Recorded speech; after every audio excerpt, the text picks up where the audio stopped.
채권하는 사람 오고서입니다. 오늘 여러분에게 소개해드릴 책은 오리아나 팔라치의 자서전입니다. 자서전이라기보다 오리아나 팔라치를 소개하는 책이죠. 나는 침묵하지 않는다. 이 책입니다. 세계적인 종군 기자입니다. 그리고 세계적인 인터뷰어이기도 합니다. 오리아나 팔라치는 1929년에 이탈리아 피렌체에서 태어났습니다. 유년기와 청소년기를 피렌체에서 보냈고요. 당연히 팔라치는 나는 피렌체 사람이다 라고 생각하면서 자라났습니다. 그런데 바로 이 시기가 어떤 시기냐? 무솔리니가 있던 시기입니다. 파시즘이 득세했던 시기입니다. 그래서 팔라치는 어린이로 사는 것이 행복하지 않았다 라고 회고하고 있습니다. 오리아나 팔라치가 10대 때 어떤 삶을 보냈는가? 전사로 보냈습니다.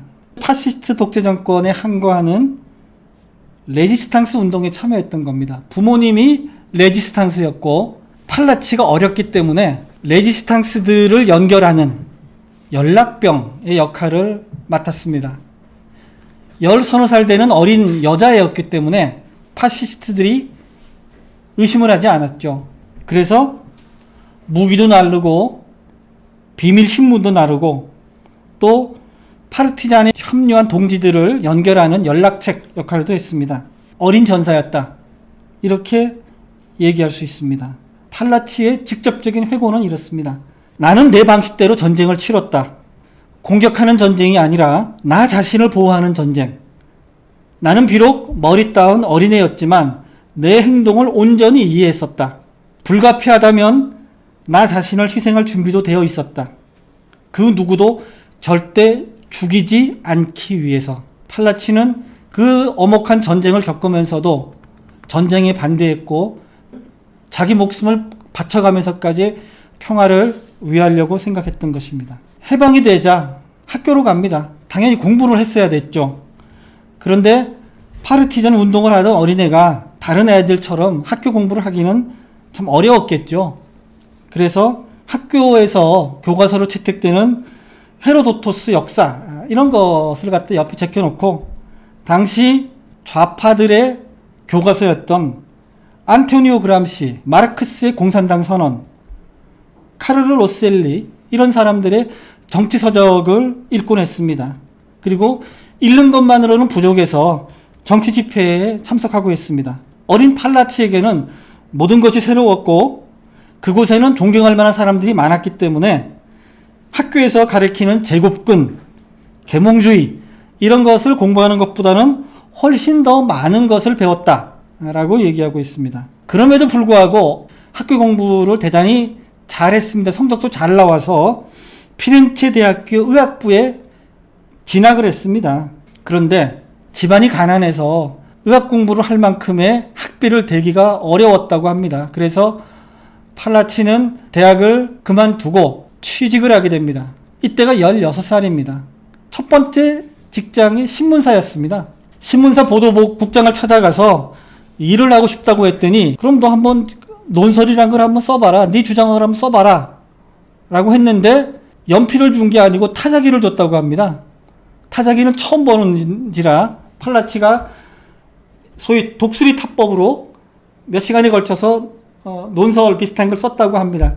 그것을 본 보도국장이 괜찮네? 너 이제부터 뭐 취재해봐. 그렇게 해서 기자가 됐답니다. 그리고 팔라치는 그 이후에 일어나는 모든 전쟁에 대부분 다 참전해서 기사를 쓰는 종군 기자가 됩니다. 팔라치가 생각하는 기자는 이런 겁니다. 아름다운 것과 좋은 것과 잘 되는 것을 들려주는 것이 아니고 나쁜 것과 잘못되고 있는 것을 고발하는 것이 기자다. 그래서 미움받고 공격당하고 모욕받는 어려움이 있어도 그렇게 하는 것이 기자다운 것이다. 기자가 된 팔라치는 세상을 보고 싶었고 사람들을 만나고 싶었습니다. 그래서 1955년 미국을 처음으로 방문했고 그 다음 해부터는 헝가리 혁명을 위해서는 헝가리에 갔고 베트남 전쟁을 취재하기 위해서 베트남에 갔습니다. 그리고 세상의 모든 여성에 관해서 글을 쓰기 위해서 1960년대에는 세계 여행을 하기도 했습니다. 베트남에 갔을 때 인상을 팔라치는 이렇게 쓰고 있습니다. 한낮에 사이공은 인력거와 자전거, 오토바이로 북적대고 있었다. 전쟁이 없는 그냥 평범한 도시 같았다. 밤이 되자 전쟁의 소리가 귀를 찢었다. 벽이 진동으로 흔들렸고 창문이 깨질 듯이 덜컹거렸고 방 안에 있던 램프가 격렬하게 요동쳤다. 창문 너머 하늘은 붉은빛으로 타올랐다. 팔라치는 이곳이 어릴 때부터 익숙한 죽음의 전장터였다는 것을 밤이 돼서야 즉시 깨닫게 되었다. 팔라치가 전쟁을 많이 다녔다고 했지 않습니까? 팔라치는 전쟁에서 겪는 죽음을 어떻게 생각했을까요? 이렇게 얘기합니다.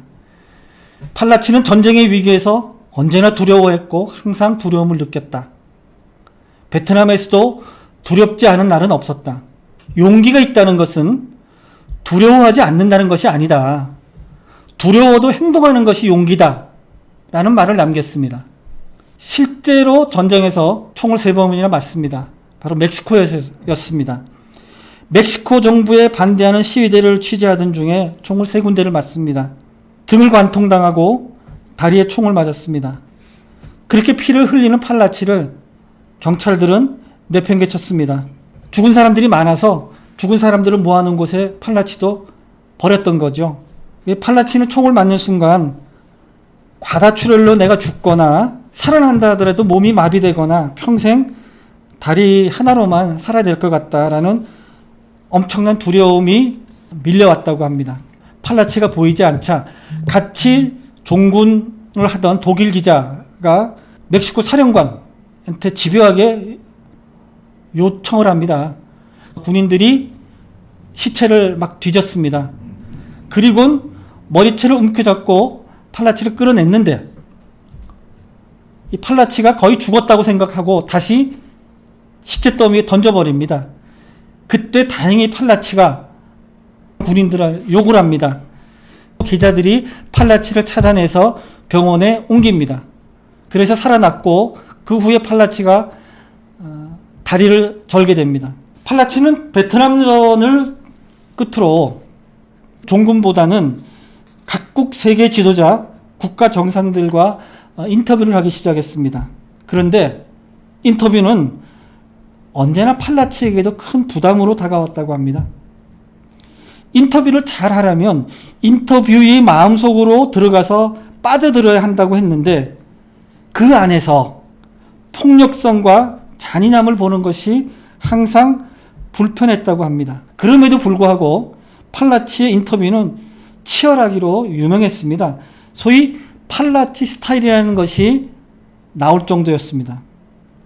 팔라치가 인터뷰한 사람들은 당시 60년대, 70년대, 80년대에 걸쳐서 굉장히 유명한 사람들이 대부분 다 망라되어 있습니다. 할리우드 스타부터 달라이라마, 야세르 아라파트, 헨리 키신저, 덩샤오핑, 아야톨라 호메이니 등 20세기에 가장 영향력 있는 인물들이 총망라되어 있습니다.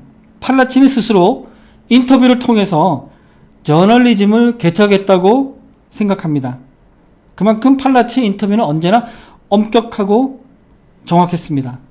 이 얘기는 무슨 얘기인가 하면은 팔라치가 존경하지 않거나 때론 인간적으로 증오하는 인물을 인터뷰한다 하더라도 그들이 한 말을 충실하게 전달하고자 최선을 다했다는 것입니다. 대표적인 예가 헨리 키신저입니다. 헨리 키신저는 당시 미 국무장관이었는데 인터뷰를 할 때 팔라치에게 등을 보이고 서류를 읽었다고 합니다. 팔라치를 옆에 두고 인터뷰를 하지 않은 거죠. 팔라치 기를 죽이기 위해서 딴짓을 한 겁니다. 팔라치는 그 상황이 대단히 무례하고 일부러 그런다는 것을 알았죠. 팔라치가 어떻게 했느냐? 키신저를 연구하기 시작합니다. 저 사람이 세계 정치를 휘젓고 다니는 미 국무장관인데도 불구하고 인터뷰를 옆에 놓고서 딴짓을 하는 것은 사실은 키신저가 자유로운 정신도 없고 자신감도 부족한 사람이라는 것을 반증하는 것이다. 그래서 키신저가 누군가를 상대하기 전에 시간을 벌면서 자신의 권위로 자신을 방어하는 과정이 필요하다. 이런 것은 소심하고 자신감이 없는 사람들에게서 자주 엿보이는 현상이다라는 것을 간파한 것이죠. 마침내 인터뷰가 이루어졌을 때 키신저는 한마디 한마디에 무게를 실었고 의도하지 않은 말은 절대 흘리지 않았습니다. 차디찬 얼음 같은 남자였습니다. 이 인터뷰가 끝나고 나서 키신저는 팔라치와의 인터뷰가 가장 어리석은 선택이었다라고 후회했고 팔라치도 인생 최악의 인터뷰였다라고 회고합니다. 그런데 아이러니하게도 이 인터뷰가 미국의 온갖 정치서적에 나올 정도로 유명한 인터뷰가 됐습니다. 그만큼 치열했다는 것이죠. 팔라치는 자기 인생에 대해서 이렇게 얘기하고 있습니다. 내 생에서 털어낼 만한 악취는 하나도 없다. 내 인생은 언제나 흠잡을 데가 없었다. 개인적 관점이나 직업적 관점에서도 부끄러운 짓을 저지른 적이 없다. 따라서 숨겨야 할 것도 없다. 사랑을 했습니다. 팔라치도. 그리스의 저항운동가이자 정치인인 알레코스입니다. 알레코스가 5년간의 감옥살이를 마치고 추록을 하자 팔라치는 알레코스를 인터뷰하기 위해 그리스로 넘어갑니다. 그리고 인터뷰를 하자마자 바로 사랑에 빠집니다. 팔라치는 사랑도 조금 달리 생각했습니다. 남자와 여자가 같이 사는 것 그리고 결혼하는 것은 좀 다르다라고 생각했습니다. 결혼은 둘을 구속하지만 결혼하지 않고 사는 것은 의무나 법, 종교, 서약서에 구속되지 않고 관계를 유지하는 것이다. 그래서 각자 다른 주소에 살면서 살아가는 것이 더 좋은 관계라고 생각했습니다. 그리고 실제로 이 둘은 그렇게 살았습니다. 이태리에도 집이 있고 그리스에도 집이 있고 오가면서 살았고 오가면서 사랑을 했습니다. 그러나 중요한 것은 알레코스에게 엄격하게 신의를 지켰다는 것입니다. 생각으로도 그를 배신한 적이 없다라고 얘기합니다. 그리고 그가 죽은 이후에도 그를 배신하지 않았다라고 회고하고 있습니다. 그리고 그의 자리를 누군가 대체하고 싶은 마음도 든 적이 없다라고 얘기합니다. 그리고 팔라치는 육체적으로도 알레코스에게 질투심을 가진 적이 없다고 얘기합니다. 알레코스에게 팔라치가 없을 때 알레코스에게 기쁨과 즐거움 그리고 쾌락의 순간을 주었다면 그가 누구든지 감사하다고 생각을 했습니다. 일반인으로선 도저히 생각할 수 없는 그런 사랑을 얘기하고 있습니다. 팔라치는 결혼이 강제하는 동거를 거부했습니다. 어떻게든 같이 살기 위해서 고독에 대한 두려움 때문에 자신을 속이거나 굽히는 것으로 지속되는 관계는 무의미하다고 생각했던 것입니다.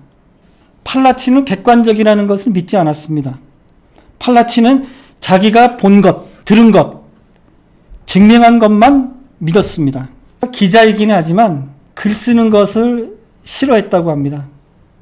그리고 글 쓰는 작업은 대단히 고단한 일이다라고 고백합니다.